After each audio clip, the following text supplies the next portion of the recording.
हाँ जी, कौन से सब्जेक्ट्स हैं आपके सिलेबस में?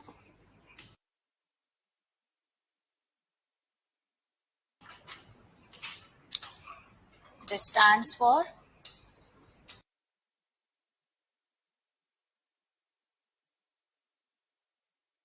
Procedure 1973 and this stands for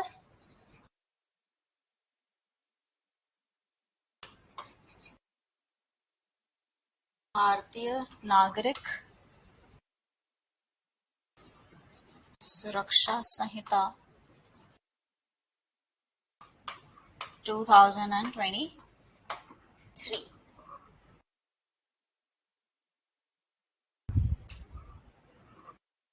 अच्छा, इन दोनों में भी एक सिमिलैरिटीज है। 1973 2023 एनैक्टमेंट ईयर्स, ठीक है। इन सालों में इनको प्रेसिडेंट ने साइन किया था। इसका +1, इसका +1 इनके एनफोर्समेंट्स हैं। ये 1974 में एनफोर्स हुआ है, ये 2024 में एनफोर्स हुआ है। कितने साल का फर्क है? 50 इयर्स, है ना। पर बीएनएस आईपीसी में कितना फर्क है? 1860 और 2023, मोर देन 100 इयर्स, राइट। अब हमारी क्लास में अप्रोच क्या रहने वाली है? टेक्निकली हमारे लिए पॉसिबल ही नहीं है कि हम सीआरपीसी को या बीएनएस को अंदर से डिटेल में पढ़ पाए, और पढ़ना भी नहीं है, क्योंकि आपके पास वहां पे क्या होंगे? बैरक्स। तो हमें पढ़ना क्या है कि हमें बस इतना पता हो, थोड़ी सी अंडरस्टैंडिंग हो दोनों सब्जेक्ट की। एक की हो गई, दूसरे की ऑटोमेटिकली हो जाएगी। और दूसरा कि अगर क्वेश्चन आ जाता है तो मुझे पता हो कि मुझे लोकेट कहाँ पे करना है। हमारा एक्चुअल टाइम सेविंग प्रोसेस वहीं से होता है। So whenever I have to tell anything about CRPC to anyone, अगर मेरे को इसको एक लाइन में ट्रक्स करना हो तो I would say that IPC/BNS is a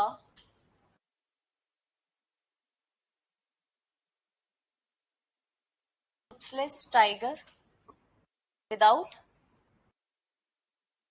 CRPC/BNSS।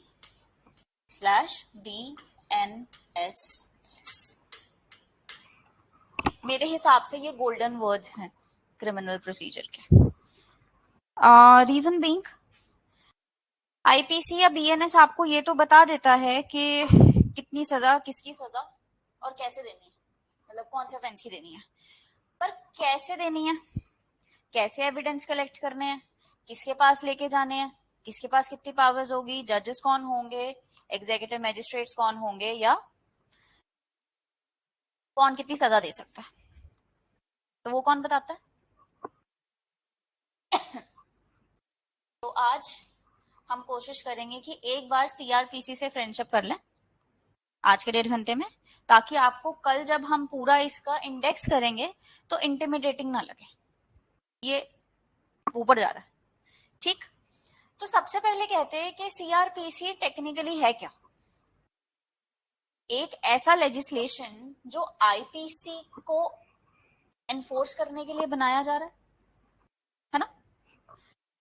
Legislation on procedure for administration of substantive criminal law in India.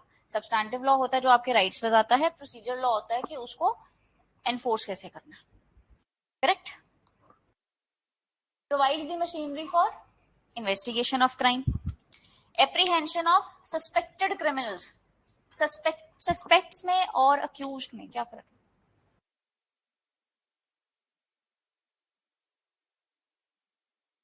You've given the charge. Suspect is I doubt you. That मैं तुम्हें charge दे सकता हूं। Very good. Collection of evidence, अब वो evidence collect किए हुए कैसे appreciate किए जाएंगे कोर्ट में वो एविडेंस एक्ट बताता है, पर उनको कलेक्ट करना कैसे है सीआरपीसी बताता है। डिटर्मिन करता है कि एक अक्यूज्ड इनोसेंट है या गिल्टी है, और अगर वो इनोसेंट नहीं है और गिल्टी है तो उसको सजा कितनी होनी है। ये बेसलाइन है। रोल क्या है जी सीआरपीसी का? अच्छा, one thing that you need to understand is, हम एक्स वर्सेस स्टेट या स्टेट वर्सेस एक्स पढ़ते हैं। रीजन बीइंग, क्या कहते हैं, जो क्राइम होता है ना, चाहे वो इंडिविजुअल के खिलाफ हो, चाहे वो सोसाइटी एट लार्ज के खिलाफ हो, उसको हम रॉन्ग अगेंस्ट स्टेट ही बोलते हैं हमेशा। रीजन बीइंग, कहते क्राइम जो है सोसाइटी में कभी मरता ही नहीं है, and usually if you see a pattern, white collar crimes होते हैं। व्हाइट कॉलर क्राइम्स होते हैं जो एलीट सेक्शन के क्राइम्स होते हैं, ये मनी लॉन्ड्रिंग, पैसे वैसे की हेर फेर, है ना। बट अगर आप वैसे जनरलिटी में देखते हो ना, क्राइम्स ये लोअर कास्ट पे, लोअर स्ट्रेटा ऑफ सोसाइटी पे किए जाते हैं, या एक वीक पे किए जाते हैं। बूढ़े वीक हैं, विमेन कंपैरेटिवली वीक हैं आदमियों से, बच्चे वीक हैं, राइट। तो जो comparatively weaker section of society है उसको टारगेट किया जाता है जब आप इंडिविजुअल को टारगेट करते हो। सोसाइटी को टारगेट कब किया जाता है? जब वहां पे हमने डर फैलाना है सबके मन में। तो कहते हैं कि ये जो क्राइम है ना, ये हल्के हाथों के द्वारा डिफेंड नहीं किया जा सकता। गरीब के खिलाफ हुआ है, लॉयर कैसे होगा? औरत के खिलाफ हुआ है, स्टिग्मा अटैच्ड है। बच्चे के खिलाफ है, बच्चा बोल ही नहीं सकता, बोल दिया तो पेरेंट्स नहीं आते। तो कहते ये जो भार है ना क्राइम को जेल में डालने का या क्रिमिनल को जेल में डालने का, स्टेट कहती है मैं लूंगी, because state is a stronger being. क्या स्टेट के पास पैसा है बड़े से बड़े पीपी को हायर करने का?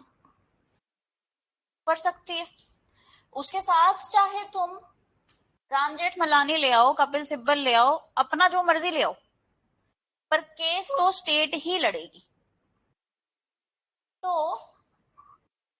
अब यहाँ पे क्या लिखा है, कहते crime is considered to be a wrong against the society, therefore in the interest of justice and society the culprit shall be found out and punished according to law।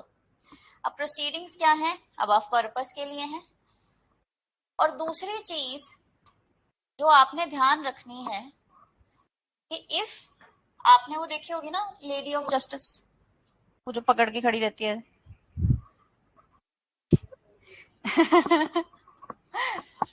तो जब आप कहते तराजू में तोलते हो ना, जस्ट एक्सक्यूज माय ड्राइंग। अब कहते हैं एक साइड क्या है, इंटरेस्ट ऑफ सोसाइटी, पूरा का पूरा सीआरपीसी इस पे रन करता है, ए टू जी। आप कितनी भी जजमेंट्स पढ़ लो, सब में आपको जो एक कॉमन चीज मिलेगी वो ये मिलेगी कि देखो main agenda of the CrPC is to create a balance between interest of society and interest of individual. Lalita Kumari पढ़ लो, डीके बासु पढ़ लो, जोगिंदर सिंह पढ़ लो, जो मर्जी पढ़ लो, क्या बोला उन्होंने? कहते देखो आप कह रहे हो कि ऑफेंस हुआ है, एफआईआर करना मैंडेटरी है, पर कोई झूठ भी तो बोल रहा हो सकता है। किसी के झूठ की वजह से तुम इंडिविजुअल को हैम्पर कर रहे हो, बिना पता करे आपने एफआईआर कर दिया। एफआईआर की तो क्वॉशिंग होती है, कैंसिल तो कर ही नहीं सकते। पर अगर आप नहीं करते हो FIR, what if the accused is actually a criminal? We don't know yet. तो ऐसे ऐसे बड़े सारे क्वेश्चंस उठते हैं, एफआईआर करना मैंडेटरी है नहीं है, एफआईआर है क्या है, कितने टाइम में होगी, कहाँ होगी, अ लॉट ऑफ थिंग्स। जब हम कल जजमेंट्स रेफर करेंगे तो ये चीज बार बार आएगी, ठीक है। इम्प्रिजनमेंट अगर इलीगल है तो क्या कर रही है वो, violets the right of an individual and the rights associated with the democracy. इसीलिए हमें ऐसे रूल्स सेट करने की जरूरत है जो जस्टिस भी दे पर लॉज को भी एनफोर्स करे। इसको ही ध्यान में रखते हुए सारी की सारी सीआरपीसी बनाई गई है। तो चलो थोड़ी सी हिस्ट्री में जाते हैं। सीआरपीसी हमारे पास यूनिफॉर्म नहीं थी पहले, मतलब there was not one code जो पूरे के पूरे इंडिया पे लगता था, जैसे अभी सीआरपीसी पैन इंडिया लगता है। पहले हमारे पास डिवीजन थी ना, प्रिंसली स्टेट्स और कॉन्स्टिट्यूएंसी कौन सी कॉलोनी थी ब्रिटिश की, प्रिंसली स्टेट्स में राजे महाराजे थे और कॉलोनीज में ब्रिटिशर्स का राज था। तो वहां पे सबके पास अलग अलग से था, जिसको अपना पैटर्न चलाना है वो अपने हिसाब से चलाओ। अब हुआ क्या, पहली बार 1861 के अंदर सीआरपीसी को अनैक्ट किया गया आईपीसी के साथ। 1860 में आई थी आईपीसी। अब उसको चलाना कैसे है, तो सीआरपीसी भी बनाना पड़ा। अब सब्स्टिट्यूट का क्या मतलब है, पहले कुछ और था, हमने टोटली नया कर दिया। प्रॉपर 10 साल बाद नया लॉ ही ले आए, मजा नहीं आ रहा था सीआरपीसी चलाने में। फिर journal criminal law was incorporated with substituted 1882 act which was applicable both on criminal courts and presidency courts, which gave uniform law procedure to the whole of the India. फिर सीआरपीसी 1882 को 1898 के code ने replace कर दिया। फिर 1955 में, ये हमारे सीआरपीसी के लिए इंपॉर्टेंट है, एक लॉ कमीशन सेटअप की गई जिन्होंने इस एक्ट को पढ़ाई की डिटेल के अंदर। आपको लग रहा होगा कि ये 2023 में पहली बार हुआ, ऐसा कुछ नहीं है। सीआरपीसी बहुत बार चेंज हुआ और पूरा उठा के नया, फिर पुराना उठा के नया, ऐसा करते रहे हैं। बिकॉज हमारा जो सोसाइटी है ना, इट्स एवर ग्रोइंग, ठीक है। अगर मान लीजिए हमें कोई प्रॉब्लम दिख रही है पुराने लॉ में, तो चेंज करना पड़ेगा। तो ऐसे चेंज करते करते करते आईपीसी बहुत अच्छा बनाया था लॉर्ड मैकॉले ने, हमें कभी उसको पूरी तरह से चेंज करने की जरूरत नहीं पड़ी। बट यहाँ पे इसमें प्रॉब्लम्स आ रही थी। हर बंदा, अब आप ये देखो ना, सीआरपीसी टेक्निकली क्या है, जजेस सुप्रीम मानने जाते हैं कि हम डिसाइड करेंगे तुम्हें टांगना है कि नहीं टांगना। तो ऑब्वियस सी बात है, nobody would want to give up their own patterns, right. मुझे नहीं पता, आप बहुत पहले कहानियां आती होती थी राजा महाराजा की, तो उसमें राजा महाराजा ही डिसाइड करते थे कि किसको टांगना है। अच्छा तुमने ऐसे किया, इसको सजा दे दो। कोई अपनी पावर, कोई भी अपनी ऑटोनॉमी गिव अप नहीं करना चाहता। तो इसलिए वो एक नॉर्मल कोड पे सेटअप हो ही नहीं पा रहे थे। फाइनली 1861 में हुए। फिर हमारे पास जो सेकंड लास्ट अनचेंज था 1898 का कोड। अब इसको चेंज करने के लिए 1955 में एक लॉ कमीशन आई, उन्होंने पूरा कोड देखा, अलग अलग रिकमेंडेशंस दी, जिसके बेसिस पे 1973 का कोड जो हमने अभी पढ़ना है वो एनैक्ट किया गया। और ये कुछ इंपॉर्टेंट हमारे पास चेंजेस हैं, ये वाली इंपॉर्टेंट अमेंडमेंट्स हैं, करेक्ट। अब इस कोड के फीचर्स क्या हैं, अब देखो, सेपरेट करता है जी जुडिशरी को एग्जीक्यूटिव से।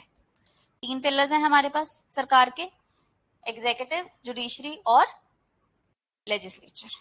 लेजिस्लेचर लॉ बनाता है, एग्जीक्यूटिव उसको एनफोर्स करता है और जुडिशरी ध्यान रखता है कि ठीक से एनफोर्स हो रहा है कि नहीं हो रहा, किसी का राइट तो नहीं वायलेट हो रहा, ठीक है। Fair and speedy trial. Fair trial कैसा होता है कि दोनों साइड को बातें पता हो। 211 क्या कहता है जी, चार्ज फ्रेम किए जाएंगे। चार्ज क्यों फ्रेम किए जाएंगे, ताकि दूसरे बंदे को पता हो ना कि क्या चलने वाला है मेरे against. 313 examination of the accused, right. तो ऐसे ऐसे हमारे पास बड़े सारे सेक्शंस हैं जो ये बताते हैं कि CrPC fair and speedy trial के प्रिंसिपल को फॉलो करता है। अक्यूज जो है कॉम्पिटेंट विटनेस है डिफेंस का। अगर वो कोर्ट की परमिशन से रिटर्न में आना चाहता है कि मैं अपने लिए कुछ बोलना चाहता हूँ, हर इंसान को अपने आप को डिफेंड करने का राइट है ना। तो अगर हम यही मान के चलें कि अरे यार अक्यूज्ड है, अपने बारे में तो अच्छा ही बोलेगा, तो हम इसको कॉम्पिटेंट विटनेस ही नहीं बनाते हैं। नहीं, नॉर्मल क्वेश्चन आ जाता है by virtue of section dash accused is a competent witness. 312, 313, 14, 15, हमें पता ही नहीं होता जी वो 484 सेक्शंस में कहाँ ढूंढना है। Correct. Legal aid to the accused, अब कहते देखो जी जो अक्यूज्ड है हर एक को नहीं लॉ आती, लॉयर्स क्यों बनाए गए? वकालत उसके लिए है ना, कि हम बहस वहस कर सकें, कौन सा एविडेंस कैसे आना है, तो ये सबको नहीं पता। तो वकालत में अगर नॉर्मल इंसान आ जाए, आपने OMG 2 देखी होगी या OMG देखी होगी, वो कहते हैं जी अपना केस खुद लड़ सकते हो, पर टाइम कितना वेस्ट होएगा कोर्ट का उसको समझाने में कि नहीं भाई ये मत लेके आ, ये तो नहीं लेके आ सकता। लॉयर को तो पता है, उसने पढ़ाई करी है 5 साल। तो कहते हैं हमने जी स्टेट ने फ्री लीगल एड देनी है उस इंसान को जो अफोर्ड नहीं कर सकता फीस। एंटीसिपेटरी बेल क्या होता है सुना? जहां पे भी डाउट आए और कोई भी शब्द एलियन लगे कि ये कौन सी भाषा आप बोल गई हो, हमारे गई है सर के ऊपर से, मेरे से पूछ लें।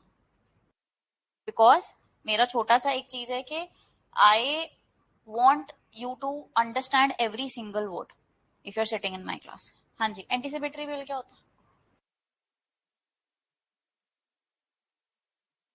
टेक्निकली ये बेल के ऑर्डर्स होते हैं, they are not bail, they are the orders of the क्या कहते हैं कि जाने दो इसको, बेल बेल दे देना।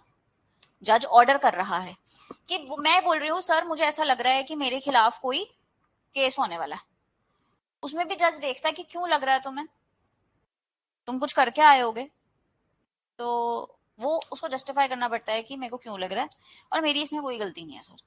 ठीक है, तो मेरे को आप एंटिसिपेटरी बेल के ऑर्डर्स दे दो कि जब वो मुझे अरेस्ट करने आए मेरे पास ऑलरेडी बेल हो। करेक्ट।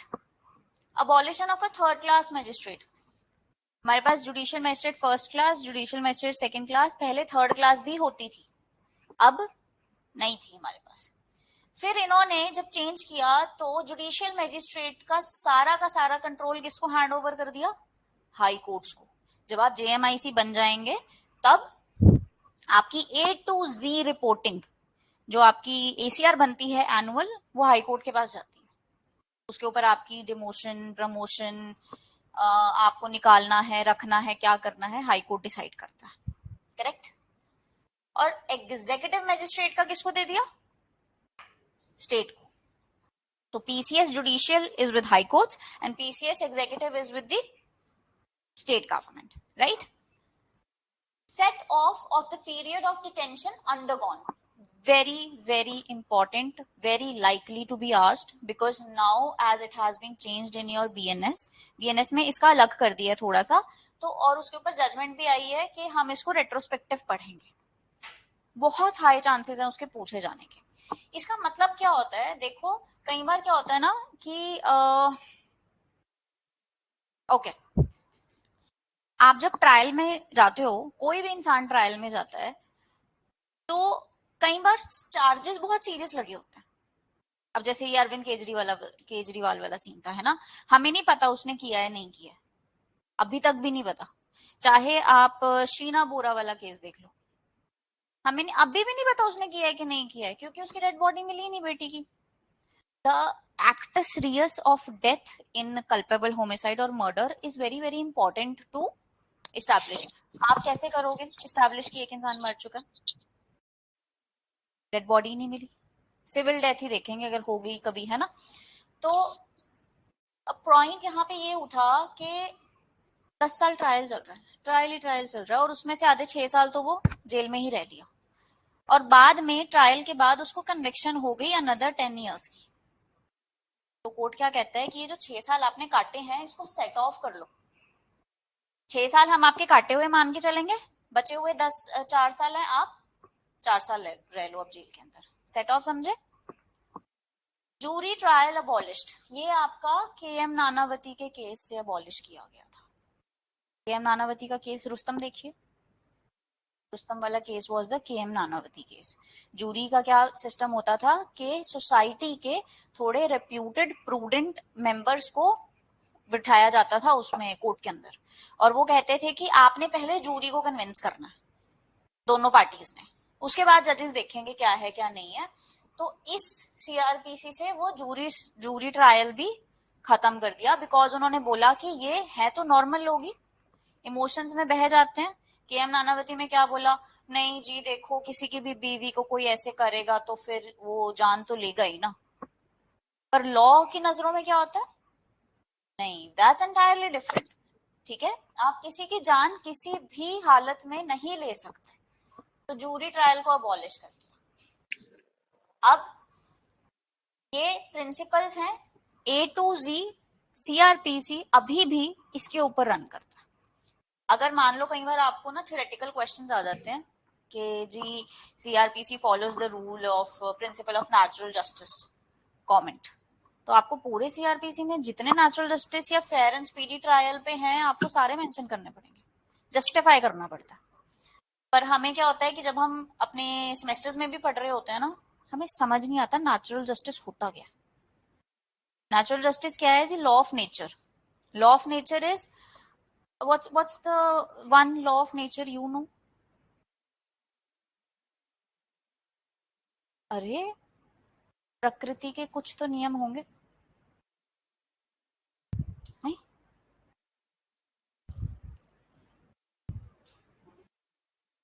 हाँ, जिनमें भी Karma is the biggest one. Try to put a little attention what I am asking. If, because this is huge. अगर आप थोड़े से भी अटेंटिव नहीं हुए इस सेशन में, आज के में और कल के में, I am very sorry, I will fail to make you understand की क्या है। तो या कॉफी पीनी है कॉफी पियो, no problem, but I would request के थोड़ा सा इधर खुले दिमाग से बैठे। अब नेचुरल जस्टिस क्या है, भगवान भी क्या कह रहा है कि देखो दोनों साइड सुने बिना तो मैं कुछ नहीं कर सकता, मेरे को तो दोनों का देखना है। कई बार क्या होता है, सर्कमस्टांसेस खराब होते हैं, साइड दोनों करेक्ट होती है, नो, बट उसके अकॉर्डिंगली भगवान जस्टिस देते हैं ना। ये आपने बहुत बार सुना होगा कि चलो यहां से तो बच गए, तुम ऊपर से कैसे बचोगे। हाँ जी, नहीं नहीं पॉसिबल ही नहीं। नेचुरल जस्टिस मीन्स, अब देखो जब दोनों साइड से सुनने की बात आती है वहां से आ जाता है ऑडियो ऑल्ट्रम पार्ट्रम, करेक्ट। क्या चीज कह रहे हैं वो, कि हम नहीं डिसीजन दे सकते दोनों साइड को सुने बिना। और दोनों साइड को सुनेंगे कैसे, जब दूसरे बंदे को पता होगा कि तुम क्या बुनती कर रहे हो मेरे खिलाफ। और सिर्फ इस चीज के ऊपर इतने सेक्शंस हैं, इतने सेक्शंस हैं ना, उसमें चाहे 207 है, 208 है, 313 है, 319 है, ये सारे जस्टिफाई करते हैं कि अक्यूज्ड को कितने राइट्स दिए गए। ठीक, तो ये कुछ हमारे पास प्रिंसिपल्स हैं, ये बेसिक कोड्स हैं, आपने बेसिक्स हैं ये खुद पढ़ने। एनैक्टमेंट डेट क्या होती है, यहाँ पे 73 आना था, ठीक है। एनैक्टमेंट डेट क्या होती है, जिस दिन प्रेसिडेंट ने साइन मारे बिल पे कि बिल ऑल गुड है, आप इसको पास कर दो, जिस दिन वो ऑफिशियल गैजेट में आ गया वो एनफोर्समेंट डेट हो जाती है। तो सीआरपीसी में हमारे पास टोटल चैप्टर्स कितने हैं, 37, 484 सेक्शंस हैं और 2 शेड्यूल्स हैं। शेड्यूल्स क्या है, फर्स्ट तो क्लासिफिकेशन ऑफ ऑफेंसेस बताता है कि एक ऑफेंस कॉग्निजेबल है, नॉन कॉग्निजेबल है, compoundable, all of that, bailable, non bailable, वो सब क्या है मैं बताऊंगी अभी। और शेड्यूल क्या बताता है जी, आपने सम्मन्स भेजने हैं, ये चार्ट है, इसको फिल करके भेज दो। वारंट्स भेजने हैं, ये चार्ट है, फिल करके भेज दो। चार्ट्स का आपका है फॉर्म 32। हाँ जी,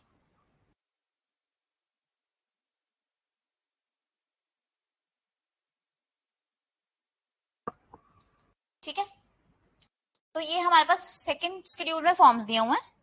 फर्स्ट शेड्यूल में अगर आपसे क्वेश्चन में ये भी पूछ लिया जाए ना, चार्ज का फॉर्म नंबर क्या है, आपको कम से कम पता हो कि फॉर्म नंबर, फॉर्म्स होते कहाँ, कौन से फॉर्म्स का क्वेश्चन पूछ रहे हो। तो ये जो सारे फॉर्म्स हैं, आपने डेक्लेरेशन करनी है, आपने प्रोक्लेमेशन करनी है, आपने किसी को समन्स, वारंट्स, बेल, ऑर्डर, कुछ भी भेजना है, जज को कुछ भी अपना दिमाग लगाने की जरूरत नहीं, पीछे फॉर्म्स दे रखे होते हैं, सिर्फ इवन जो आपके 161 का कन्फेशन है उसका फॉर्म भी दिया हुआ है। जज एक मजिस्ट्रेट कन्फेशन कैसे रिकॉर्ड करेगा, उसमें कुछ नहीं लिखना, साइन मारने बस उसने अपने नीचे और पार्टीज का नाम लिखना, दैट्स ऑल, राइट।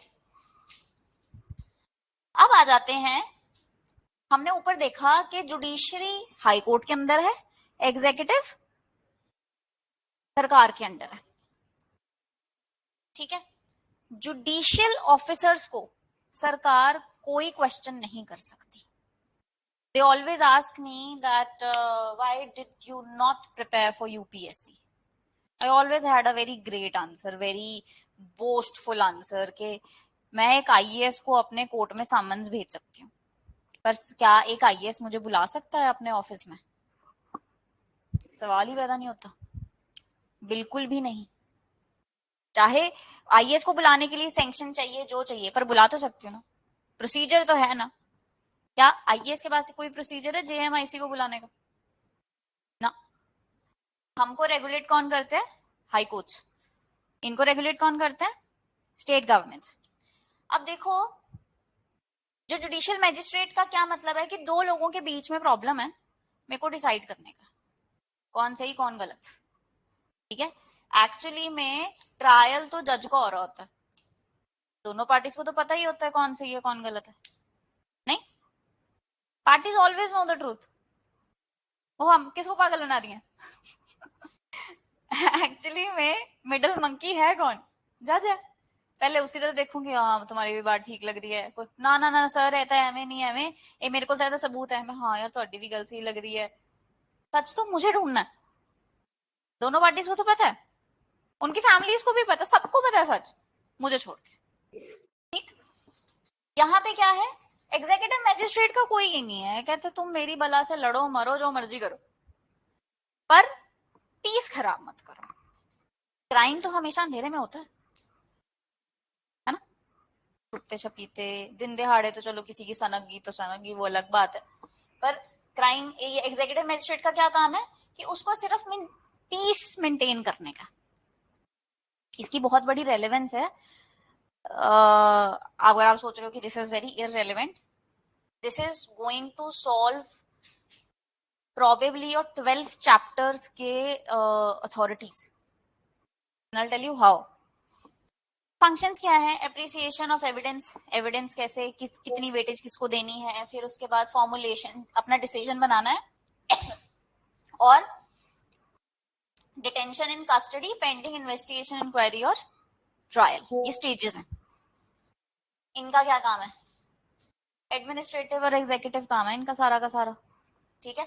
लाइसेंस देने हैं, कैंसिल करने हैं, प्रोसिक्यूशन सैंक्शन करनी है, प्रोसिक्यूशन विड्रॉ करनी है, पीपी आपका एग्जीक्यूटिव के अंदर आता है। Police, sorry, that's civil in nature, they don't deal with crimes. बाबा दैट इज तो सिविल ना, क्राइम क्या होता है? Crime is different. जो लैंड डिस्प्यूट्स हैं, that's between you and me, he has nothing to do with it. आपने mutation में प्रॉब्लम की, आपने क्या बोलते हैं उसको, फर्द, जो हर 5 साल बाद चेंज होती है, उसमें गड़बड़ की, तो या तो जिसकी प्रॉपर्टी है उसको प्रॉब्लम होगा, या जो उससे इंटरेस्ट डिराइव कर रहा है उसको प्रॉब्लम होगा। अमन जी को क्या प्रॉब्लम है? अंबानी की प्रॉपर्टी किसी ने खा ली तो है, नथिंग टू डू। मेरी प्रॉपर्टी में किसी ने अपना नाम लिखवा लिया, आपको क्या दिक्कत हो सकती है? कितने फ्रॉड्स होते हैं, हमें कोई फर्क पड़ता? पर क्राइम हो जाए, मम्मी घर से नहीं निकलने देती, बात समझे? क्राइम हमेशा सोसाइटी,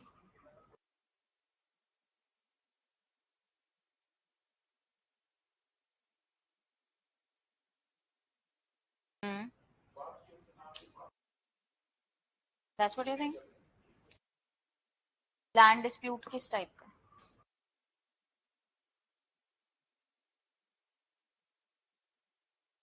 बाबा डिस्प्यूट का नेचर बताए ना मुझे।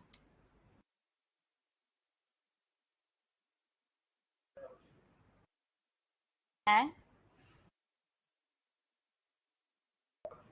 हाँ तो मैं वही समझाने की कोशिश कर रही हूँ कि डिस्प्यूट का नेचर है, या सिविल होगा या क्रिमिनल होगा, राइट? अगर जो आप दोनों के बीच का डिस्प्यूट है, मुझे कुछ नहीं लेना देना। अभी जो रेप केस वाला डिस्प्यूट हुआ है वो उस लड़की जो मरी है और उसकी फैमिली और हॉस्पिटल के बीच का डिस्प्यूट है, पर उसका इफेक्ट किस पे? पूरे इंडिया पे। मेरी मम्मी ने मुझे मना कर दिया 7 बजे के बाद घर से बाहर नहीं निकलना। मुझे रोज डांट पड़ती है मैं लेट जाती हूँ तो, because she is scared. That's where exactly the civil and the crime is distinguished. बात समझे?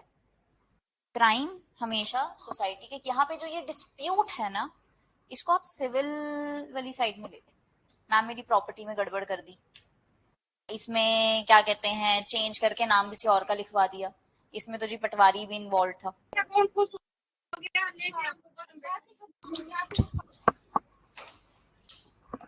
अगर किसी का माइक ऑन है तो प्लीज ऑफ कर लीजिए, I can hear your voices. बस यहाँ पे जो आपने अभी के लिए समझना है, ये क्रिमिनल डिस्प्यूट्स जजेस डील करते हैं, सिविल नहीं करते, ठीक है? अब आप कहो मैम जज के पास सिविल भी तो जाता है, डिस्ट्रिक्ट एंड सेशन जज होता है, ध्यान दिया कभी? बंदा तो एक ही है पर नाम क्या है? डिस्ट्रिक्ट एंड सेशन जज। जब उसके पास सिविल मैटर्स आते हैं फिर वो क्या होता है? डिस्ट्रिक्ट जज। जब उसके पास क्रिमिनल मैटर्स आते हैं फिर वो सेशन जज। सिर्फ स्टैंप बदलती है, बंदा एक ही। उसी तरह जेएमआईसीज है, senior division judicial magistrate, civil जज सीनियर डिवीजन, सिविल जज जूनियर डिवीजन, सिविल उसमें आ गया। Judicial magistrate first class, judicial magistrate second class, एक ही बंदा दो स्टैंप्स। आपके पास जब आप जज बनेंगे तो आपके पास वो होता है कि आपको 1 महीने के 5 सिविल और 4 क्रिमिनल करने होते हैं, मैंडेटरी है। आप इसको, ये नॉन नेगोशिएबल है, 5 सिविल केसेस और 4 क्रिमिनल केसेस डिस्पोज ऑफ करने होते हैं अपनी साइड से। बंदा तो एक ही है, सिर्फ यहाँ पे हमारा स्टेटस चेंज हो जाता है। फंक्शन यहाँ पढ़ लिया हमने, और इसका क्या काम है? लाइसेंस देना। अब इसका जो काम है ना, एक चीज ध्यान रखना कि कोई ऑफेंस होने से पहले ये जनाब एक्टिव रहते हैं। 144 सुना है कि 144 लगी? सुना? आपने सुना? दंगे हो रहे थे जी, लॉ एंड ऑर्डर मेंटेन करने के लिए कर्फ्यू लगा दिया, वो 144 का कर्फ्यू होता है। अभी तक कोई ऑफेंस हुआ नहीं है, एग्जीक्यूटिव मजिस्ट्रेट को लग रहा है कि हो सकता है, तो इसलिए इस डर की वजह से मैं कह रहा हूं कि 5 या 5 से ज्यादा लोग इकट्ठे नहीं खड़े होंगे। जहां पे खड़े होगे वहां पे उनको उठा लो, क्योंकि मेरी ड्यूटी क्या है? पीस मेंटेन करने की। मेरे को अंदर से टिप मिली है, दंगे होने वाले हैं। जब हो चुके हैं तो फिर इधर आ जाएगी ड्यूटी, उससे पहले की ड्यूटी क्या है? यहां। अब आ जाते हैं bailable and non bailable offence पे। ये क्या होते हैं? अब बेलेबल और नॉन बेलेबल पीछे आपको शेड्यूल 1 में दे रखे हैं। अगर मैं आपको मोटा मोटा फर्क इसमें बताऊं, जब आप बेलेबल ऑफेंस के लिए पकड़े जाते हो ना, और आप बेल बॉन्ड भर दिए, श्योरिटी दे दी, सब कर दिया, अब आपकी bail as a matter of right बन जाती है कि सर पैसे मैं भर चुका हूं, बॉन्ड में भर चुका हूं, अब मुझे जाने दिया जाए, कोर्ट नहीं रोक सकती। नॉन बेलेबल में डिस्क्रिशन ऑफ कोर्ट है, तुम जो मर्जी कर दो, जितने मर्जी पैसे भर दो, bond, surety, security, we don't care. अगर तुम्हें छोड़ना खतरे से खाली नहीं है तो हम तुम्हें नहीं छोड़ेंगे। For example your Aryan Khan वाला केस, सबको पता था भाई शाहरुख खान का बेटा। शाहरुख खान को अपनी पूरी प्रॉपर्टी भी बेचनी पड़ जाए अपना बच्चे को बचाने के लिए, वो बेच देगा। और जितनी प्रॉपर्टी शाहरुख खान के पास है वी ऑल नो। तो उसके बेटे को बेल नहीं दे रहे थे ताकि वो बाहर जाके एविडेंसेस के साथ, विटनेसेस के साथ हेरफेर ना करे, क्योंकि वो नॉन बेलेबल ऑफेंस के अंदर अंदर गया था। थोड़ा सा लेस सीरियस होता है बेलेबल, ऑब्वियस सी बात है। ये थोड़े से ज्यादा सीरियस वाले होते हैं। सेक्शंस मेंशन किए हुए हैं मैंने आपको। अब कहते हैं जी बेल कौन दे सकता है, आपका क्वेश्चन बन जाता है फिर से कि who can give the bail under 436। उस टाइम पर एशन में समझ ही नहीं आती लैंग्वेज। बेलेबल ऑफेंस में पुलिस ऑफिसर भी बेल दे सकता है, कोर्ट तो दे ही सकता है। नॉन बेलेबल में हमेशा आपको पुलिस के पास ही जाना पड़ेगा, सॉरी कोर्ट के पास। एक्सेप्शनल केसेस में पुलिस दे सकता है क्या?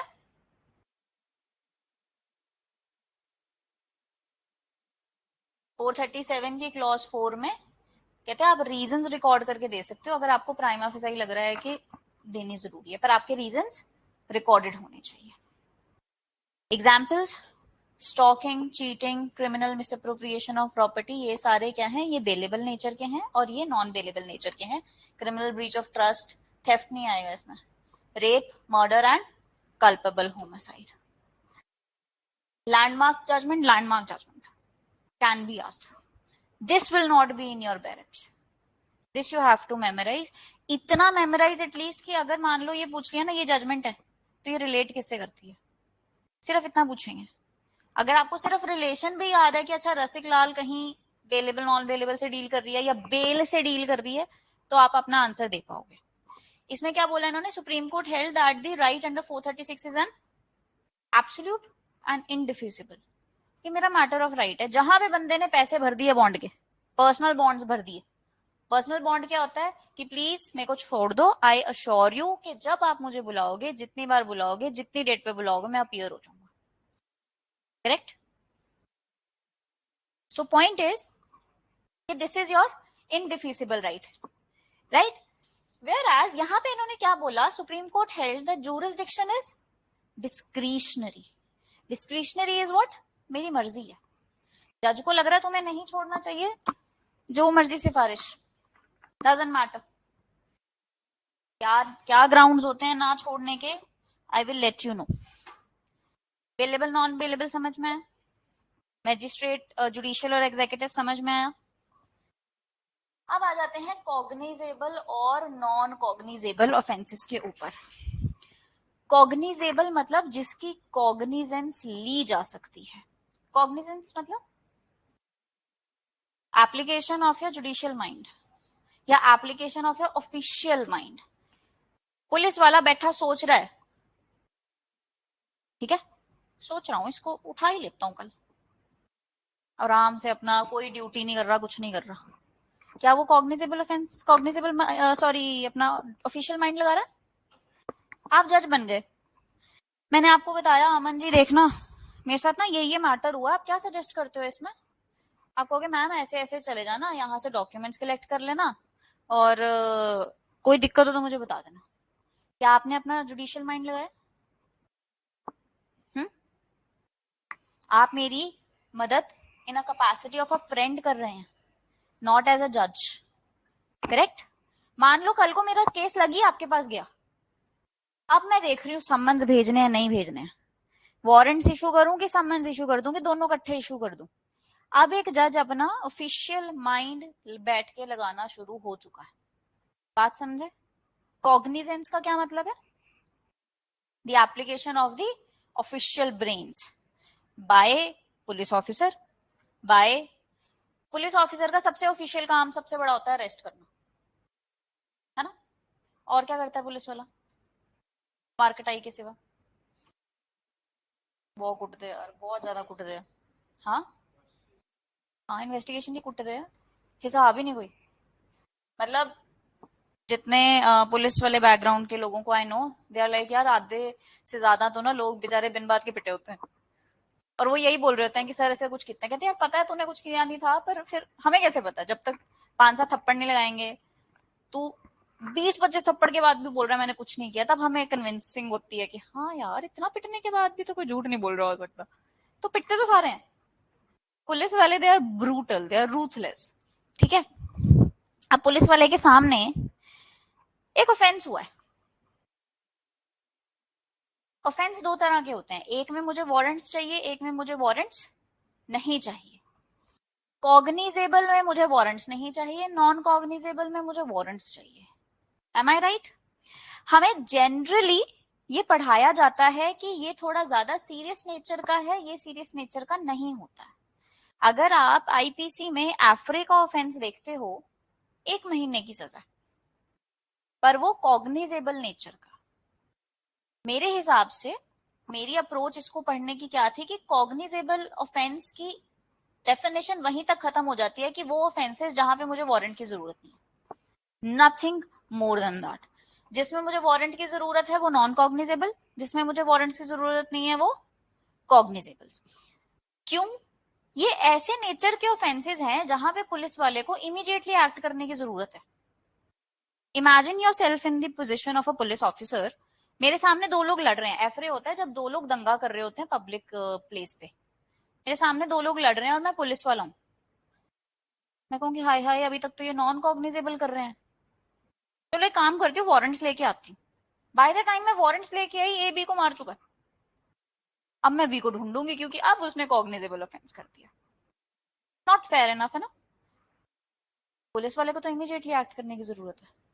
तो वो सारे के सारे ऑफेंसेस जहां पे पुलिस वाले को इमीडिएट एक्शन लेने की जरूरत मानी गई है, उन सबको कॉग्निजेबल की कैटेगरी के अंदर फिट किया गया।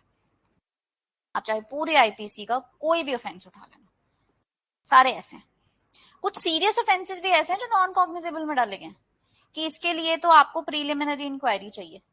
पहले हमें सेटिस्फाई करो कि इस बंदे को उठाना जरूरी है या इसकी कंप्लेंट फाइल करनी जरूरी है, प्राइमा फेसाई स्टैब्लिश कीजिए, तब देखते हैं। परमिशन ऑफ कोर्ट इसमें नहीं चाहिए कॉग्निजेबल में, इसमें परमिशन चाहिए। यहाँ पे एफआईआर होती है, यहाँ पे कंप्लेंट होती है। ये एग्जाम्पल्स आप देख लेना। दूसरी हमारे पास बड़ी कॉमन टर्म आती है कंपाउंडेबल एंड नॉन कंपाउंडेबल। ये 320 में है। कंपाउंडिंग मतलब सहमति, आपसी सहमति से रफा दफा कर देना केस। अच्छा, रेप केस कंपाउंडेबल होना चाहिए, क्यों? Very offence obviously. How it would feel to the society कि एक लड़की का रेप हुआ, लड़की ने चलो अलाउ किया नहीं किया, पर उसके पेरेंट्स ने पैसे लेके दफा दफा कर दिया, तो मतलब कि एक रेपिस्ट सोसाइटी में घूम रहा है खुलेआम। So is the murderer, so is the money launderer, so is the anybody जो एक सीरियस ऑफेंस करके भागा। कंपाउंड मतलब खत्म, वो केस ही खत्म मेरे खिलाफ। अब मैं, आप मुझे जेल में नहीं रख सकते, आप मुझे बार बार कोर्ट में नहीं बुला सकते। तो इसका क्या मतलब हुआ जी कि मैं तो एक क्रिमिनल को सोसाइटी में वापस छोड़ रही हूँ। हम प्यारे डॉगीज को छोड़ सकते हैं ना वापस बाहर खेलने, कि रॉटवाइलर को छोड़ सकते हैं? रॉटवाइलर को थोड़ी छोड़ सकते हैं। 320 में है लिस्ट उन ऑफेंसेस की जो जो कंपाउंड हो सकते हैं, और जो वहां नहीं है वो कंपाउंड नहीं हो सकते। सीरियस नेचर का नहीं होता कंपाउंडेबल ऑफेंस कभी भी, वेयरएज नॉन कंपाउंडेबल हमेशा सीरियस होते हैं। कंपाउंडेबल, अच्छा, विड्रॉल ऑफ चार्जेस क्या होता है? स्टेट चार्जेस वापस ले लेती है। सर इस पे 4 सेक्शन लगे थे, मैं 2 वापस लेना चाहती हूँ। सीरियस वाले नहीं ले सकते, सीरियस वाले तो लड़ने पड़ेंगे, क्योंकि कई बार क्या होता है, पीपी है तो इंसान ही है ना, ऐसे सबको अच्छा लगता है। पीपी क्या बोलेगा, सर केस ही नहीं बनता। आप देखो टेक्निकली पुलिस वाले हमारी प्रोटेक्शन के लिए बने, पर सबसे ज्यादा हम किससे डरते हैं? पुलिस वालों से। Even though they are appointed for our protection, so is the PP, so is the state, so is the government, still we criticize them the most.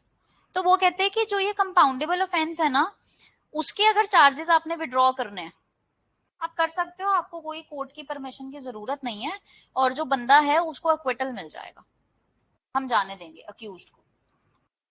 Whereas charges made against the accused cannot be withdrawn in non compoundables, ये नहीं हो सकता। Withdraw करना मतलब वापस ले लेना। कहते ना केस वापस ले लिया उसने, नहीं अब वो कोई एक्शन नहीं लेगी, ये वो है। कंपाउंडेबल वाले ऑफेंसेस प्राइवेट पर्सन को ही अफेक्ट करते हैं, ये सोसाइटी की तरफ इतना ज्यादा इंपैक्ट नहीं है इनका।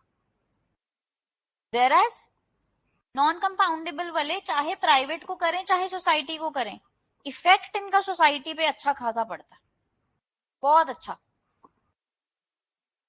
कंपाउंडेबिलिटी मतलब सेटलमेंट हो सकती है परमिशन ऑफ कोर्ट के बिना, यहां पे तो कंपाउंड ही नहीं किया जा सकता, सिर्फ क्वॉशिंग होती है।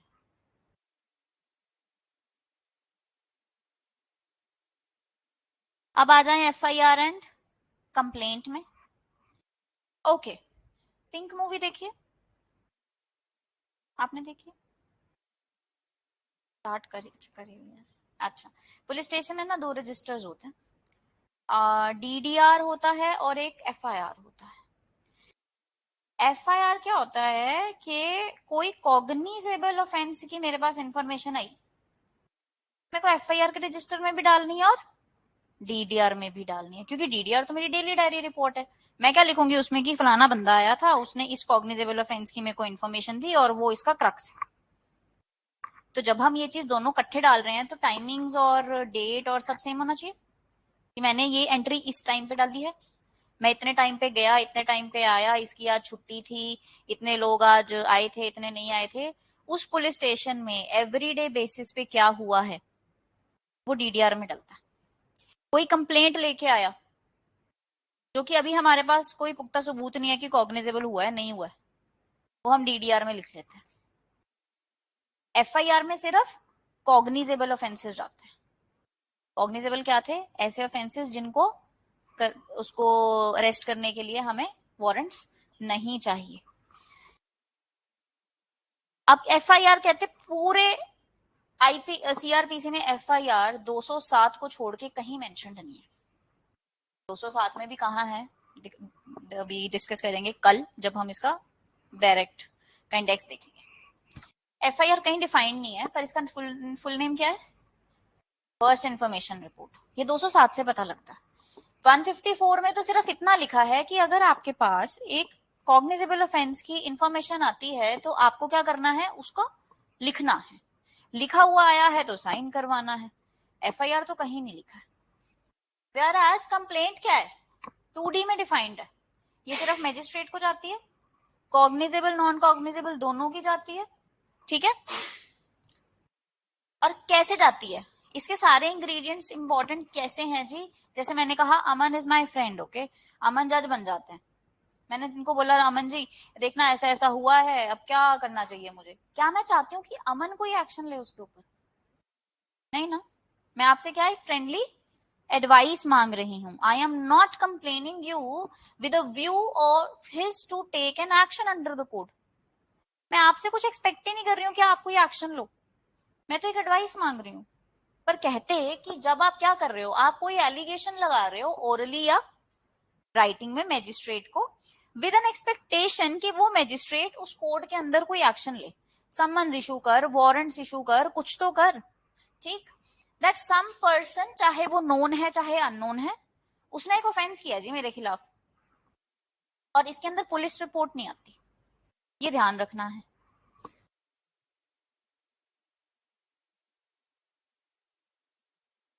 Complaint is done to a magistrate. DDR you mean? NCR is what? I am not aware. I am aware of 2 registers, DDR the FIR. What's NCR? नहीं नहीं, that's journal diary में जाता है। आप 155 की बात कर रहे हो? No no no, there is no register for the non cognizable offences. आप देखो ना, okay, you are a police person, I came to you that I have seen a body hanging on the tree.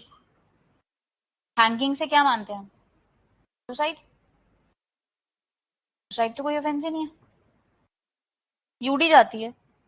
वैसे एक report जाती है कि एक unidentified उसमें कुछ सर्कमस्टांसेस में एक बॉडी मिली है और वो सुसाइड लग रही है, ऑफेंस तो कोई हुआ ही नहीं, मैंने नोट कर लिया। अब मैं थोड़ी सी रिसर्च करूंगी, रिसर्च करते करते कि ठीक है कि नहीं यार इस पे तो चोटों का निशान है। लेटर स्टेज में मुझे पता लगा कि it was not a suicide but a murder. So technically, DDR gets to we get to record every information, every activity that I have done in a day. We are 4 people here. This is one police station.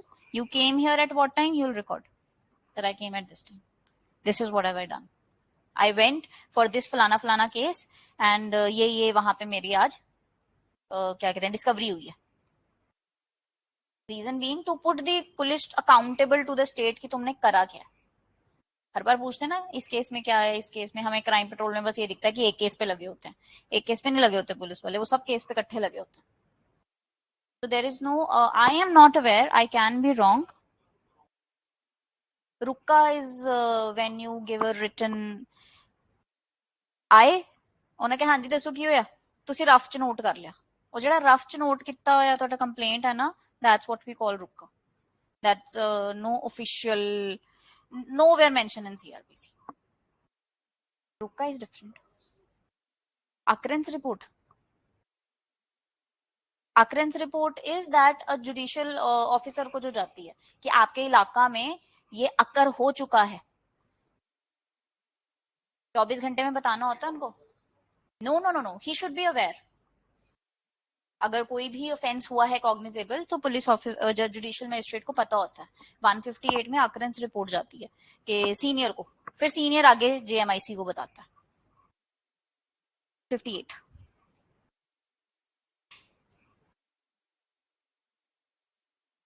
हाँ जी, किसको हो सकती है FIR? Police वाले को। और complaint किसको होती है? मैजिस्ट्रेट को। नेचर ऑफ ऑफेंस हमेशा कॉग्निजेबल होगा। प्राइम ऑफ आई का क्या मतलब होता है? I get it, but do you understand the meaning of this in your daily normal routine life?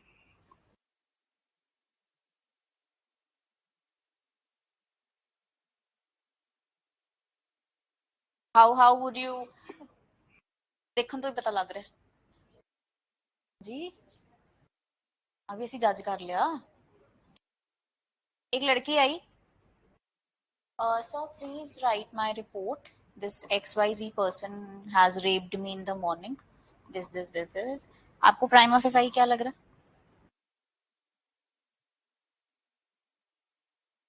मैं ये फैक्ट्स हैं। लड़की आई नॉर्मली शांति से बैठी है, कामली बैठी है, पानी मांगने को बोल, पिलाने को बोल रही है और कह रही है रेप की वो डालो। ये बंदा है, ये डिटेल है, यहाँ रहता है, ये फोन नंबर है, इतने घर में फैमिली मेंबर्स हैं, डाल दो। क्या लग रहा है आपको? प्राइम ऑफिस आई। अरे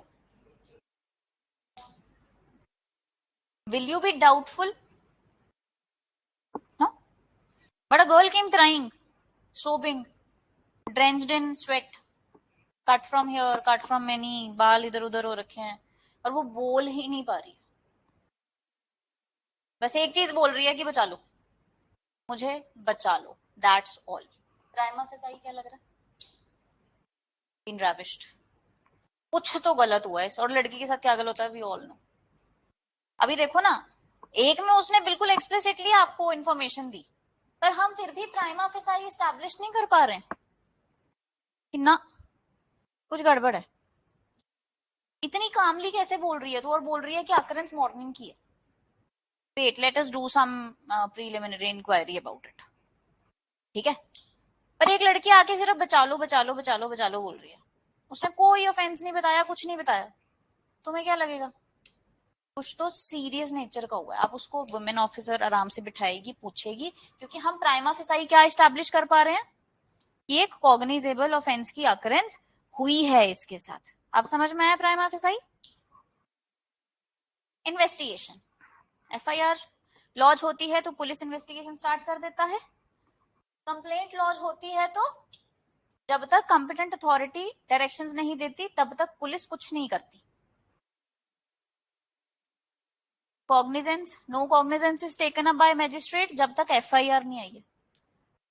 पुलिस रिपोर्ट पे इंस्टीट्यूट किए गए केसेस पे मैजिस्ट्रेट तब तक नहीं देखता जब तक एफआईआर लॉन्च ना की जाए।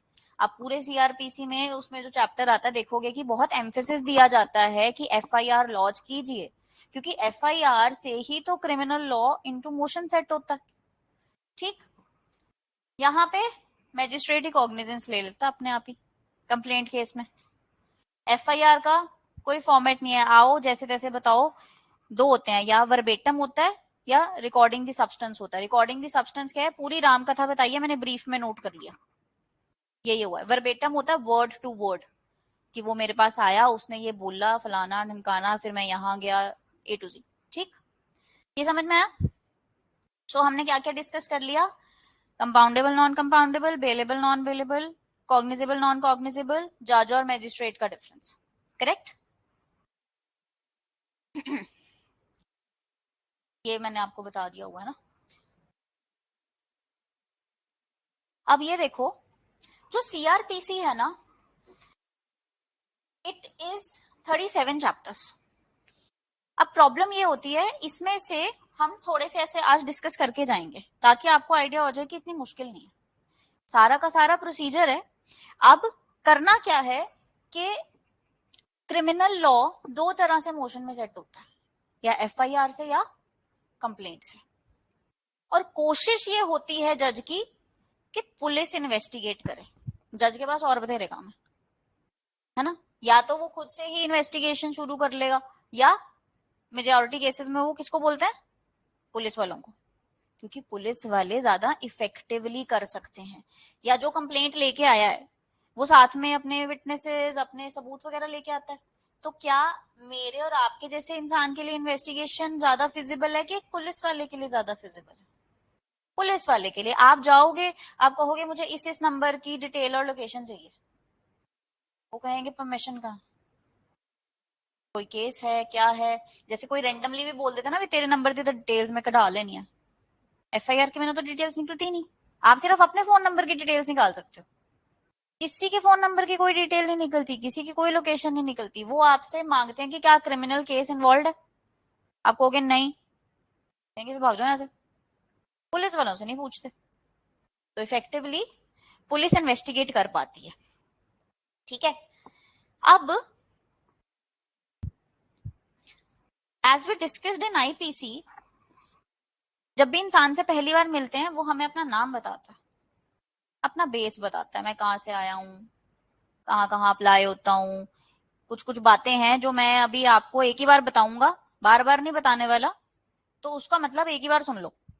कंप्लेंट का ये मतलब है, इसका इंक्वायरी का एक ये मतलब है, इन्वेस्टिगेशन का ये मतलब है। तो बड़े सारे मतलब हमने डिस्कस किए हुए हैं सेक्शन 2 के अंदर। ठीक है, इनक्वायरी और enquiry, two different things. INQUIRY, it's inquiry, it's always done by a magistrate.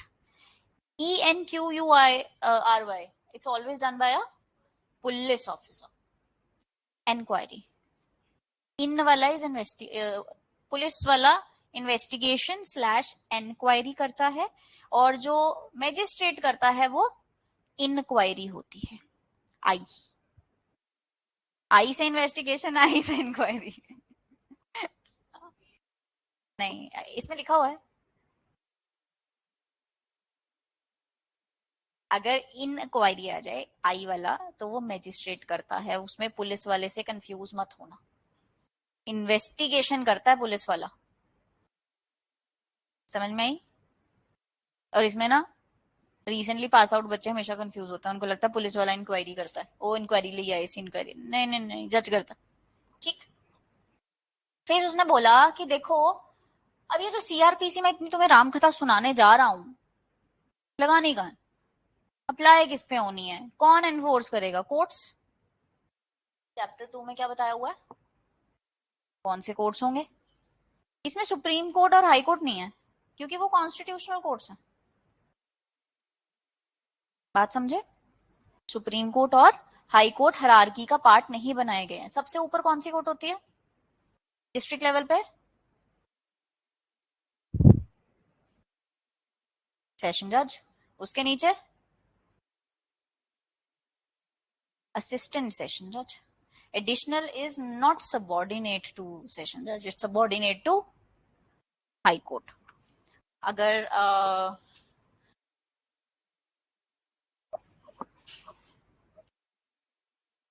सबसे पहले आते हैं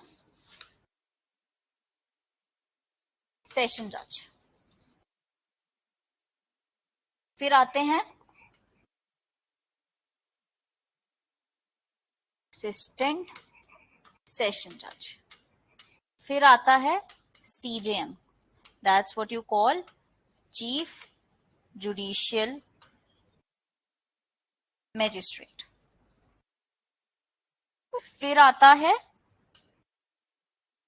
JMIC, judicial magistrate first class, फिर आता है JM2C, that's your judicial magistrate second class. आप इसके लिए पढ़ाई कर रहे हैं सबसे छोटे लेवल के जज के लिए, पर ये जितना छोटे लेवल का जज लगता है उतना ही इंपॉर्टेंट है। कोई भी case directly court of session के पास नहीं जा सकता इसकी परमिशन के बिना, ठीक है। स्टार्टिंग ऑफ केस किसके पास होती है हमेशा? JMIC के पास। JMIC डिसाइड करेगा कहां जाना है, इसको हम कहते हैं कमिटल प्रोसीडिंग्स। ओहो ये तो मर्डर केस है, ये तो सेशन जज साहब ही देख सकते हैं, मैंने रिपोर्ट सी बनाई, प्राइम ऑफिसर ये है सर, ये एविडेंसेस हैं, देख लो। मेरे पास केस आ गया, इनिशियली लग रहा है सुसाइड केस है, मुझे बीच में पता लगा ट्रायल के ये तो मारी गई है और इसको तो मैं सजा दे ही नहीं सकता, जो भी अक्यूज्ड होगा ये तो सेशन जज साहब देखेंगे, फिर मैंने फिर से कमिटल कर दिया। Stage different, section different. Committal का कमिटल होता ऊपर भेजना, ठीक है। हाँ जी,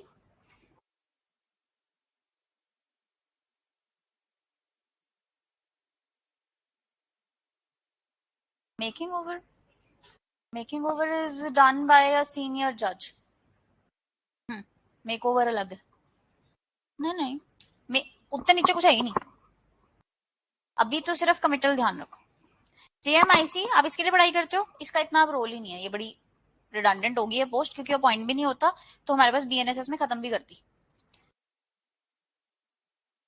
अब मुझे क्यों याद है, मेरे को हम छोटे होते ना नाम से नहीं याद कर पाते थे जजेस को, तो हम ऐसे ADJ uncle, CJM aunty, senior division aunty, ऐसे ऐसे याद होते थे हमें, तो उससे क्या हायरार्की याद होगी। अच्छा ये इसकी जूनियर है, ये इसकी जूनियर है, ये अच्छा ये वाले तो सबसे सीनियर है, ठीक है। CJM क्या होता है? होता JMIC है, एक ऐसा JMIC जो 9 साल या 12 साल पहले अपॉइंट हुआ है। You stay as a judicial magistrate for good 9 to 12 years. फिर आपकी ACR पे और आपकी परफॉर्मेंस पे, आपकी डिस्पोजल ऑफ केसेस पे डिपेंड करता है कि आपको सीनियोरिटी देनी है कि नहीं देनी है। आपका काम अच्छा है, आपको CGM बना दिया जाएगा, और जो CGM होता है वो क्या होता है, वो एडमिनिस्ट्रेटिव हेड होता है सारे JMICs का, सेशन जज और JMIC के बीच का पुल। उसके बाद सीधा आते हैं हमारे पास असिस्टेंट सेशन जज भी नहीं है पंजाब में, हरियाणा में भी नहीं है, सीधे क्या आते हैं सेशन जज। सेशन जज पे साथ में होते हैं एडिशनल सेशन जज। Additional means addition to the session. Question confusing लगता है कि एडिशनल सेशन जज इज सबऑर्डिनेट टू सेशन जज, high court, both A and B, only high court. क्या लगेगा हमें, सेशन जज के नीचे ही तो है, एडिशनल लिखा है आगे, पर सेशन जज के हेल्प के लिए एडिशनल सेशन जजेस अपॉइंट किए जाते हैं। जो भी जजमेंट ADJ साइन करता है वो इन नेम ऑफ सेशन जज ही माननी जाती है, समझ गए। तो इसकी सबऑर्डिनेशन किसको है, हाई कोर्ट को। बाय सबऑर्डिनेशन आई मीन आप किसको आंसरेबल हो, ये लोग JMICs subordination to the session judge, session judge is subordinate to high court, बात समझ गए? ये हमारी हायरार्की चलती है, और ये हायरार्की कहाँ दे रखी है? सेक्शन 9 वेरी इंपॉर्टेंट, आपका सेक्शन 13 वेरी इंपॉर्टेंट, 13 में आपका स्पेशल जुडिशियल मैजिस्ट्रेट है आई गेस, और सेक्शन 9 में लिखा है कोर्ट ऑफ सेशन के बारे में सब कुछ। क्या कोर्ट ऑफ सेशन की सीट वही होगी जहां पे लिखी हुई है, या जहां पे उसकी बनाई हुई है? क्या कोर्ट ऑफ सेशन कहीं और नहीं हो सकता? कसाब के केस में कहाँ था? जेल में था, उसकी सीटिंग जेल में बनाई गई थी। अब कहते हैं ये जो हमने कोर्ट्स बनाई है इसमें कुछ पावर्स भी तो देनी है, कि सिर्फ ढांचे खड़े कर देना? पावर्स भी चाहिए। उसके अंदर हमारे पास कुछ ऑफिसर्स भी हैं जी, जजेस के नीचे। कौन है वो? पुलिस, और एड टू द मजिस्ट्रेट और पुलिस। एड मतलब नॉर्मल लोगों की, हम जैसे लोगों की ड्यूटी बाउंड है हम। अगर हमारे सामने कोई ऑफेंस हुआ है हमें बताना पड़ेगा, हम नहीं बताते हैं तो हम आईपीसी में लायबल है, ठीक है? अब देखो कहते सबसे पहला काम पुलिस वाला करता क्या? Arrest of a person, right? Arrest थोड़ा सा परेशान करने वाला तरीका, समन्स थोड़े प्यारे होते हैं। देखो तमीज से बुला रहे हैं ना, आज साम दाम दंड भेद सब कुछ, पहले आराम से बुलाते हैं। देखो बुला रहे हैं, आ जाओ, 10 तरीके हैं, 10 के 10 अपना लेंगे। 61 टू 69 प्यार से बुलाना है कि इसको भेजना है तो ये सेक्शन, इसको भेजना है तो ये सेक्शन, कंपनी कॉर्पोरेट को भेजना है तो ये सेक्शन। वारंट्स कहते हैं अच्छा तुम हमारी बात नहीं मानोगे, नहीं आओगे, फिर दूसरे तरीके से आपको लेके आए, ठीक है, वारंट्स ही इशू कर देते हैं आपके खिलाफ। आप अभी भी नहीं आ रहे। प्रोक्लेमेशन क्या होता है? प्रॉपर्टी अटैच कर देते हैं आपकी। एक मिनट, प्रोक्लेमेशन एंड अटैचमेंट। पहले तो हम डिक्लेयर करेंगे कि ये बंदा अरेस्ट के लिए, मतलब एक क्या कहते हैं उसको, फतवा जारी करना, what do you call it, एक public declaration that this person को कोर्ट ने इस टाइम पे इतनी डेट पे बुलाया है, जहां पे दिखे इसको भेजो।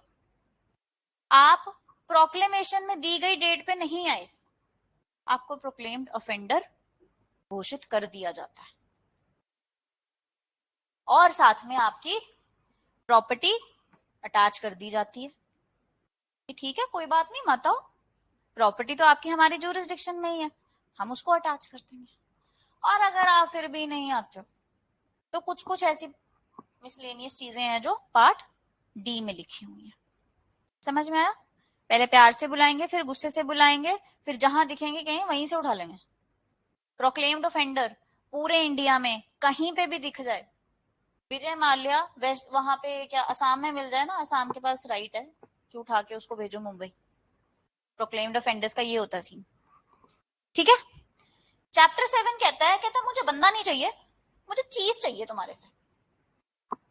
ये वाली कौन सी प्रोसेसेस है? To compel the appearance. ये वाली कौन सी प्रोसेसेस है? To compel the production of a thing, that I don't want you, I don't want to see your face, get me the document that you have. तो जो इंसान document लेके आ रहा है वो विटनेस नहीं होता, ये ध्यान रखना बस। अगर आपसे क्वेश्चन आ जाए कि the person who is compelled या who has been sent summons और warrants to produce a thing, वो विटनेस है नहीं है, हो सकता है एक्सेप्शनल सर्कमस्टांसेस में, क्या वो विटनेस नहीं होता। बट अगर मान लो डॉक्यूमेंट ऐसा है कि कुछ एक्सप्लेन करने वाला है तो कोर्ट पूछ सकता है कि भाई जरा ये बता के जा क्या लिखा है इसके अंदर, ठीक? हाँ जी। No, he doesn't become the witness. Witness is an entirely different ball game. Person producing a document is not a witness as a general rule. And MCQs में we always mark a general rule. To confuse you, they give you exceptions because you are very well versed about every exceptional circumstance जहाँ पे वो witness की position में आ जाता है, आप confuse हो जाते हो और all of the above mark करके आ जाते हो। और आंसर की में जनरल रूल आंसर होता है। अगर आपको क्वेश्चन आता है तो क्या मार्क करके आओगे? Not a witness. कंफ्यूज मत होइए, हमारे पास इतना टाइम ही नहीं है कि हम, इतना सा क्लास है अभी हमारे पास, उसमें 1 लीटर पानी ही आ सकता है, पर अगर हम कोशिश करेंगे सब कुछ पढ़ लें तो we are trying to pour 5 litres of water. We have, कब है आपका paper? 24 November. No time left. So I think we should be focusing only on what can be asked. ठीक है, जो I made a mistake while I was studying CRPC. There is this question, उसमें मुझे general rule और 3 exceptions थी। अब आदत होती है ना सब कुछ लिखने की डायरेक्ट में, क्वेश्चन में पहले उसमें जनरल रूल था, नीचे 2 एक्सेप्शंस थी और नीचे था ऑल ऑफ द अबव। यार all of the above, I was so excited कि किसी को ये पता ही नहीं होगा, मैं मार्क करके आई हूँ all of the above. And when I saw कि why A is answer, I call 10 different people, ए कहते भाई जनरल रूल ना। मेरे दिमाग ने वो चीज कैच ही नहीं की वहां पे, तो इसलिए मैं आपको वो बताऊंगी नहीं जो आपको मैसअप करे, ठीक है। This is not important, can drop this. Security for keeping peace and good behaviour. Now the catch is chapter 12 तक ऑफेंस हमारा चैप्टर 12 में हुआ है, क्योंकि एफआईआर किस में होती है? 12 में। क्या कभी आपने एफआईआर ऑफेंस होने से पहले देखी? नहीं, मतलब ऑफेंस होने के बाद होती है ना। हम अज्यूम करके चलते हैं कि चैप्टर 12 के अंदर ऑफेंस हुआ है। 11, 10, 9, 8 ये सारी की सारी जितने ऑफेंसेस चैप्टर हैं इसमें अभी लेट्स अज्यूम के ऑफेंस नहीं हुआ, तो जितनी अथॉरिटीज इन्वॉल्व होंगी ना, 90% एग्जीक्यूटिव है, 10% जुडिशियल, 10% जुडिशियल। सिर्फ कहां पे है? मेंटेनेंस में, जुडिशियल सर्विसेज ही दे सकते हैं, है ना। इसके बाद क्या होता है? रिवर्स हो जाता है, 90% जुडिशियल है, 10% एग्जीक्यूटिव है। रिमांड जुडिशियल एक्शन है, जुडिशियल एक्ट है। क्या एग्जीक्यूटिव दे सकता है remand? 167 clause 3 for 1 week, 7 days to be precise, कि अगर कोई भी जुडिशियल मजिस्ट्रेट अवेलेबल नहीं है और रिमांड देनी जरूरी है तो आप एग्जीक्यूटिव मजिस्ट्रेट से ले सकते हो, पर वो मैक्सिमम टू मैक्सिमम 7 डेज के लिए दे सकता है। मतलब जो मैंने एक थ्रू आउट सीआरपीसी में एक पैटर्न नोटिस किया है कि 11 में 90% डोमिनेंटली आपकी जो अथॉरिटीज पे क्वेश्चन आता है। पंजाब में भी अभी ये क्वेश्चन आया था कि this order can not be passed by which of the following. पहले मैंने दिमाग लगाया चैप्टर कौन सा, ठीक है, वहां तो हमें बैरेट से मिले होते, ये चैप्टर कहीं मेरे ख्याल से इसमें फॉल कर रहा था 8 में, security for keeping peace and good behaviour, ठीक है। तो मैंने कहा अब इसमें लिखा तो हुआ है और ऑप्शन 4 है, उसमें से 1 जुडिशियल है और 3 एग्जीक्यूटिव है। अब मेरे को तुक्का ये लगाना था कि कौन सी नहीं है। चैप्टर कौन सा था? 8, 12 से पहले फॉल कर रहा है। उन्होंने पूछा which of the following authority can not pass the order of this, तो उसमें 1 जुडिशियल थी। मैं जय श्री राम का नाम लिया और वहां कर दी, आंसर की में जुडिशियल मजिस्ट्रेट फर्स्ट क्लास, क्योंकि यहाँ पे आप जुडिशियल अथॉरिटी सिर्फ 106 में देखते हो, सिर्फ आगे सारी वो है एग्जीक्यूटिव है, executive magistrate, district magistrate, your commissioner of police, all of this correct. मैं जस्टिफाई कर दूंगी अब कल जब आप सेक्शंस पढ़ेंगे। प्रिवेंटिव एक्शन ऑफ सॉरी यहीं पे security for keeping good peace for good behaviour क्या है कि तुम ना रॉन्ग एलिमेंट ऑफ सोसाइटी हो, तुम बार बार करने लगते हो कांड और हम तुम्हें पकड़ लेते हैं, तो हमें लग रहा है कि तुम ना दोबारा कर सकते हो, या नहीं अभी तक, तो मैं तुमसे बॉन्ड्स भरवा लूंगी, राइट। हैबिचुअल ऑफेंडर्स हर बार तो पकड़ा जाते हो, हर बार तुम्हें डांट के छोड़ते हैं। एडमोनिशन का कॉन्सेप्ट है सेक्शन 360 में, छोटा सा ऑफेंस हुआ है, सजा देके एडमोनिशन करके डांट फटकार के छोड़ दो, जेल में मत भेजो। एडमोनिशन होता है डांटना, जब जज डांटता, राइट। तो कहते हर बार यार तुम्हें डांट के छोड़ते हैं, तुम हट ही नहीं रहे हो, अब एक काम कर, अब बॉन्ड भर के जा 3 साल का, किसी दिन मुझे 3 साल में तू कुछ करता हुआ दिखा, तेरे को डाल दूंगा मैं जेल में। बॉन्ड समझते हैं हम अपने आप को अपनी लिखी गई बात से बाध्य कर रहे हैं। सर मैं आ जाऊंगा जब बुलाओगे। तो ये 106 से 124 तक है। 106, 7, 8, 9, 10, 3 साल, 1 साल, 1 साल, 1 साल, 3 साल, ये सीरीज है बॉन्ड्स की। 106 में 3 साल, 110 में 3 साल, बीच के सारे 1 साल का बॉन्ड। सीधा क्वेश्चन आ जाएगा 106 में कितने साल का बॉन्ड है, तो ये याद रहेगा 31113। फिर कहते देखो सोसाइटी में तो रखनी है पीस, घर पे भी रखनी है, तो क्या है, maintenance of wife, children and parents. अब कहते यहां तो चलो अभी तुम इतना बड़ा दंगा फसाद नहीं कर रहे हो, यहां पे तो मेजर पीस की बात आ चुकी है अब। 144 यही होती है, मतलब अभी तक कोई प्रॉब्लम नहीं हुई है। अर्जेंट केसेस ऑफ न्यूसेंस और apprehended danger. Apprehended danger is a danger which does not exist as of now right in front of my eyes. It's just that I am suspecting it. I can feel that something wrong is going to happen. हर एक जज, especially the executive magistrates and police officers, they have their tips, they have their people, those who give them the undercover informations. ठीक है, तो उस हिसाब से अगर वो रिलायबल सोर्स से आई है तो वो 144 लगा देते हैं। लास्ट दंगे फसाद आई गेस 2007 पता नहीं 8 में हुए थे। I was in school, I was coming back from school and we were told not to go out of the house. Why? Because there were chances के बाहर आग उग लगाई जा सकती है। और बेस्ट दंगे फसाद का टाइम का क्या है, पार्टीशन का टाइम है ना। तो कहते जब दंगे फसाद होते हैं ना, तो हम नहीं चाहते कि किसी को भी हार्म हो। तो आपको ठीक है, आपको प्रॉब्लम है, आप इकट्ठे ही मत हो। अनलॉफुल असेंबलीज जहां हमें दिखे वहीं पे, अगर सीरियस ज्यादा नेचर है, शूट एट साइड के ऑर्डर्स होते हैं कि जो बाहर दिखे उसको गोली से उड़ा दो। ये कहां पे लगा था कर्फ्यू? जम्मू एंड कश्मीर में 2019 में, जब 370 को एब्रोगेट किया गया था, because everybody wanted to create nuisance there कि तुमने 370 हटाया कैसे। ठीक। प्रिवेंटिव एक्शन ऑफ पुलिस, क्या पुलिस वाला तभी पुलिस वाला बनता है जब ऑफेंस हो जाए, है ना।